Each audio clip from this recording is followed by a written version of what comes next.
wondered if you could take us through the decision to go from the NBA to the college level. What was it about this job that this was the next step for you? I think first and foremost, it was, my relationship with Coach Holman, dating back to, my recruiting days when he was at OU, an assistant there with Coach Gross.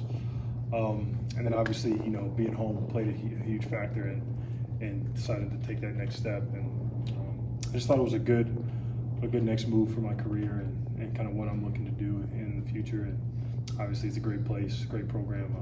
I like the young talent that they have, and thought it'd be the best move for me at this current point.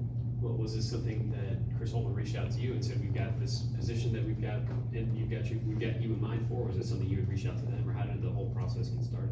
Yeah, so he actually reached out to me, just kind of trying to gauge my interest and seeing if it would be something I'd be, open to hearing about. And as we continued to talk about the position and the responsibilities and the value he thought I could add, it kind of lined up perfectly with what I want to do and with the experience that I already had with the Bucks. And yeah, we continued to talk and I ultimately decided that this was a good move. You remember the first ever conversation you had with Chris Holman, or maybe talked on the phone or anything like that back from your recruiting days in OU? I don't remember verbatim. A lot of it was him and Coach Gross, but we interacted a ton through that recruiting process. He got to meet my family. I know he came to my house once or twice. So I don't remember the specifics, but all I know is that he was a guy that I saw myself building a relationship with. Even though I didn't get the chance to play for him ultimately, but and we continued that relationship throughout over the years and my playing days and professional days, and obviously up until he kind of reached out about this position. You mentioned that he was talking about the value you could add to the program. What are those values that you think that you bring to the role that you're in now?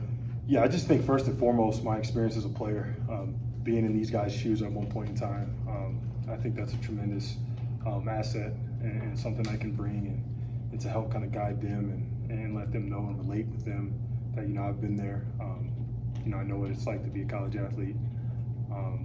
And again, also with my professional experience overseas and seeing different parts of the world, that's just another perspective that I can kind of give to them. And then being at the NBA level, the things I saw there and the experience I gained there, I think will be extremely beneficial for some of these guys to hear about and to kind of learn from. So those are kind of the things that I'm going to lean into as I continue to work with them and participate with them in practice and things like that. You got to do it for a team who was competing, who won an NBA championship. Mm-hmm. I guess, what did you take from that experience that you could kind of take throughout the rest of your career? I think one of the main things was just the preparation that it takes to win at the highest level. The Milwaukee Bucks organization as a whole is extremely detail-oriented and extremely prepared in everything they do, whether it's video, practice, games, like all the way down to the medical staff and training. And they're extremely detailed. And the preparation, I think, is kind of what sets them apart from other organizations. And that's the one thing I want to stress to the guys, just about, coming in and getting their work done, preparing not only, on the court, but in the classroom as well. And just making sure that details are, all your T's are crossed and your I's are dotted. So that's one of the main things that I took from the Bucks. You had a chance to be around the other guys yet? Yeah. Actually, I was just on the floor with Roddy for a few minutes, just get some shots up. I know he's coming back from an injury, so it's kind of slowly working him into some things. And I've been around for a couple of the team skills as well, so I've been able to kind of see the guys and interact a little bit. Being from here, what are the contacts still like for the high school level, and how much do you still keep in touch with them, and what will that do being from this area and trying to take from that talent pool like you were when you came out of college? It's definitely a benefit. Obviously, I know the area, I know the schools. Definitely have a few coaches that I keep in touch with. Obviously, my former high school and Coach Murphy, I'm pretty close with him. And our league schools and the rival schools. Don't have a ton of contact with them at the moment, but it's definitely something that, being from the area, it wouldn't be hard to, reach out to those guys and kind of see what's going on and get the lay of the land that way. Just what is it like too being back full time now? I know usually you just come in for a visit and then going right back to something different, but now you're here to stay. Yeah, no, it feels incredible. Ever since I graduated in 2014, I haven't lived in Columbus, since then really. I've been overseas and I've been back for 2-3 months in the summer, and then back off to the next team. To be back, it feels great to be close to my family, friends, and obviously to represent an outstanding university and be able to be a Buckeye and wear the scarlet and gray. It feels really good. What does it, when you hear Ohio State basketball, obviously with your dad's connections, what comes to mind? What do you think of immediately? Just tradition and success, honestly. Obviously I grew up watching the Buckeyes. Even going back before then, I've seen film and tape of my dad, and I just think of tradition and good teams, really good players, good coaches. It's a heck of a program, and to finally be a part of it means a ton. Do you view this as a group on the rise with what Chris is building and the staff has built since they've gotten here the last several years? Yeah, I think anytime, especially this year with, you got 8 to 10 new guys on the roster, it's always going to be a learning curve and a growing experience. But I definitely think that what he's been able to do and seeing this young group of guys definitely has a lot of talent. I'm just looking forward to getting to work with him, and I think I'm really excited to see what he can do throughout the season with this group, and I think it'll be really good. When you first get contacted by Chris Holtman and figure out that you're going to be joining the staff, what was that conversation like with your dad? I'm assuming it's a pretty good conversation to have. Yeah, it was. He was thrilled. He didn't, try to sway me one way or another, but I could tell he, just excited at the opportunity for me to be back home for one, and then obviously to represent, the school that he went to and has so much love and admiration for. So it was definitely a good combo, and just a great experience all around. I'm thrilled. He's thrilled. My mom as well. So it's just a good deal all around. Obviously, it's still new, but the position seems like a lot of things might not be sort of on your plate. How has it been explained to you what your role exactly will be, and how, I guess, what sort of avenues will you have your hands in as you work here?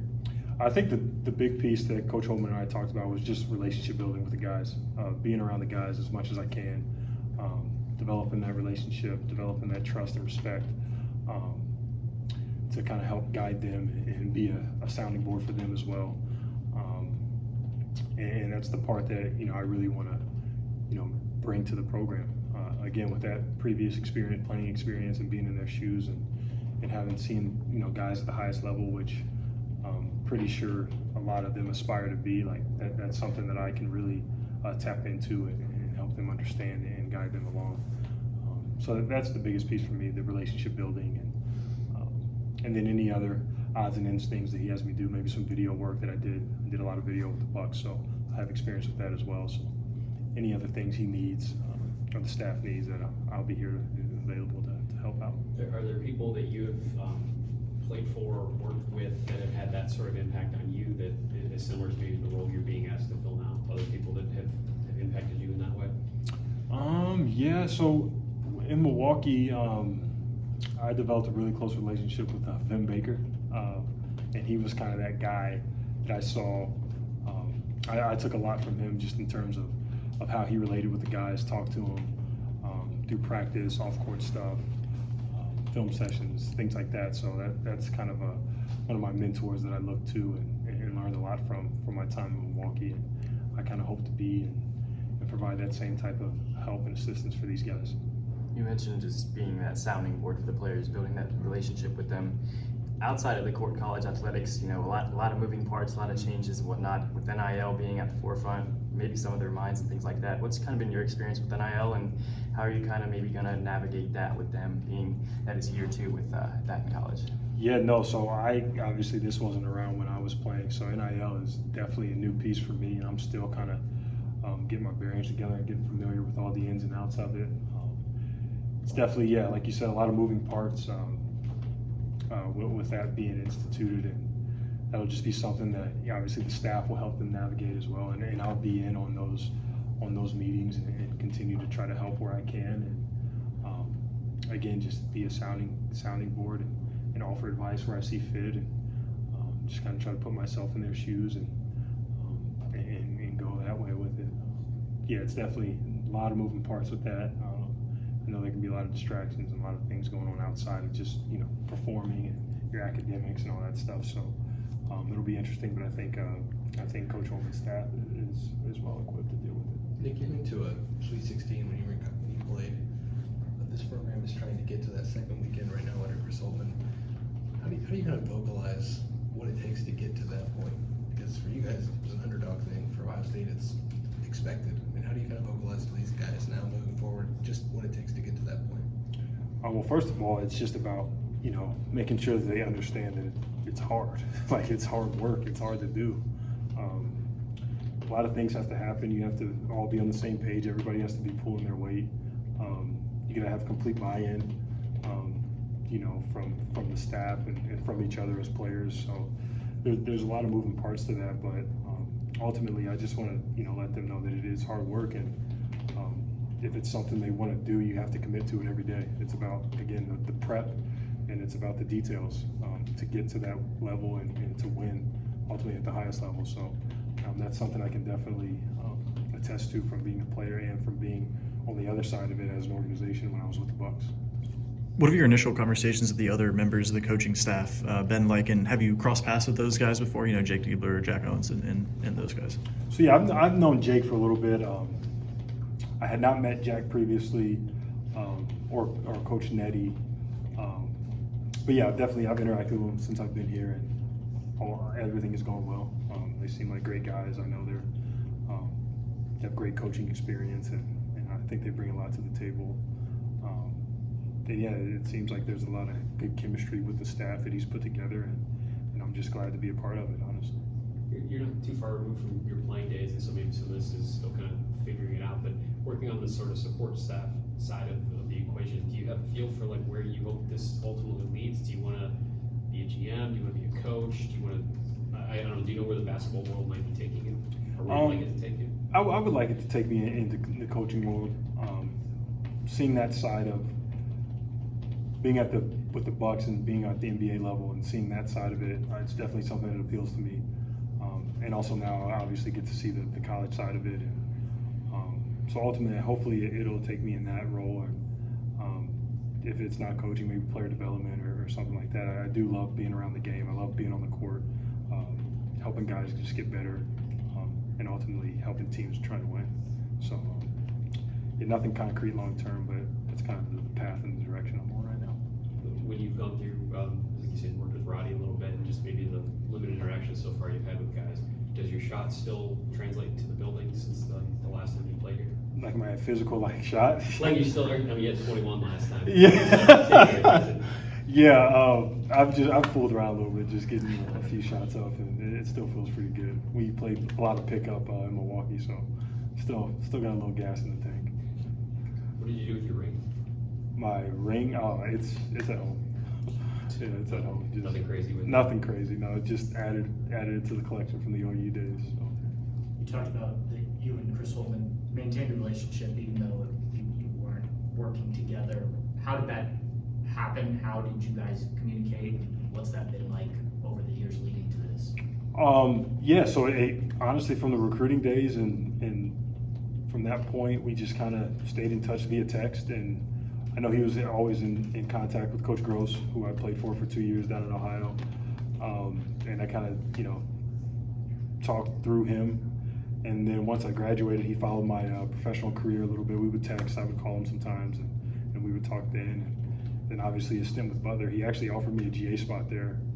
So we talked quite a bit during one of those summers about potentially doing that. And from that point, it was always just kind of checking in, seeing how I was doing, and vice versa, kind of seeing where he was and how he was doing. And it just continued, honestly. Just every so often we touch base, and if I was ever in town, I would try to swing by or whatever. But now we landed here. You surprised at all the trajectory of his career from that point to now? No, not really. I mean, like I said, I didn't get to play for him, but everybody that did. I'm not surprised at all in terms of how the kind of teacher he is, the kind of coach he is, the kind of person he is.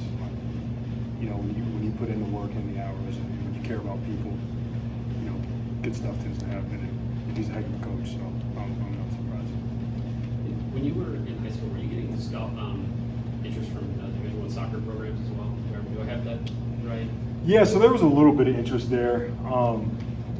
Early on, though, probably the end of my freshman year, it was pretty clear that I was going to play basketball in college, and that was what I was going to pursue. So, actually, my soccer coach just kind of any little interest that was there, he just kind of told him like he's not playing soccer in college, and ultimately, honestly, like I almost didn't play in high school because of basketball, just with playing all year round in AAU and in the high school season. So. But yeah, there was a little bit there, but it kind of got stifled early. What is it about basketball for you? I mean, I think we can all assume that it's your dad and I mean your family and all of that, but like, what is it about the game that has always maybe drawn you in and is now this is what you are planning to do with your life? Yeah, well, funny because now that I'm 30 and I'm looking back, I feel like I picked the wrong sport because I was pretty gifted and good at soccer, but there was something about being a basketball player that. Obviously, it was just kind of in me, and once I started playing full time, it was something I wanted to do. And obviously, you can probably hear a million stories about guys just kind of falling in love with the game, being out there on the court. It's something you can kind of do by yourself. You can shoot, dribble. You name it. You can do whatever you want. All you need is a ball and a hoop. So once I kind of fell in love with the game and continued to progress and get better and get stronger, it was just something that. I knew was probably going to be a part of me long term, and especially obviously my dad and his relationship with the game, playing and broadcasting for 20 plus years. Like it's just kind of in you at that point, and it's something I have fun doing. So, was it hard to make the switch from player to coach, and get maybe that same joy from the game when you're trying to help other people do that as opposed to being the one on the court? Yeah, no, it's definitely a transition. It was something that I knew was going to come at some point. I was hoping that it was going to be on my own terms, and due to COVID and some other things, it kind of wasn't. But it was definitely a transition. But ultimately, I just kind of had to keep telling myself that being around the game was the most important thing. And that's something that I wanted to do. I wanted to make sure that I could be around it. If I couldn't play, then I was going to either coach or help guys play or player development, things of that nature. So it was definitely a difficult transition. But if you go somewhere and you win a championship, that helps a little bit. So what was the connection to Milwaukee? Why? How did you end up with the Bucks? It was kind of random, honestly. So as I kind of mentioned, like I was playing overseas in France prior to COVID, and things got shut down, and I came home and I kind of started thinking just what's next, and if I don't get back over, kind of what am I going to do moving forward. So I kind of just started reaching out to a couple coaches that I had built relationships with over the past, and I ended up reaching out to Coach Smart, who's currently at Marquette.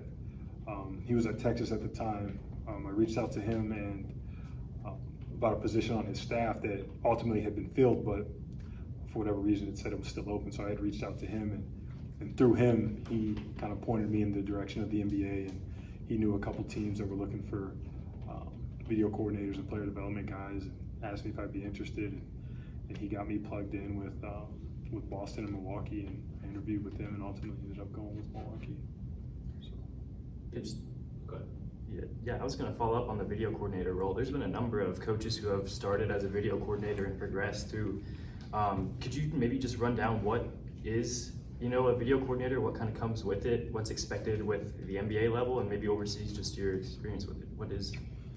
Yeah, so the VC role it's kind of an all-encompassing role. Like people hear that and they think it's just like all video and straight film. Like that's a big part of it, but there's also an on-court piece to it that I don't think a lot of people realize in terms of helping with skill workouts, being there for guys to practice, getting shots up.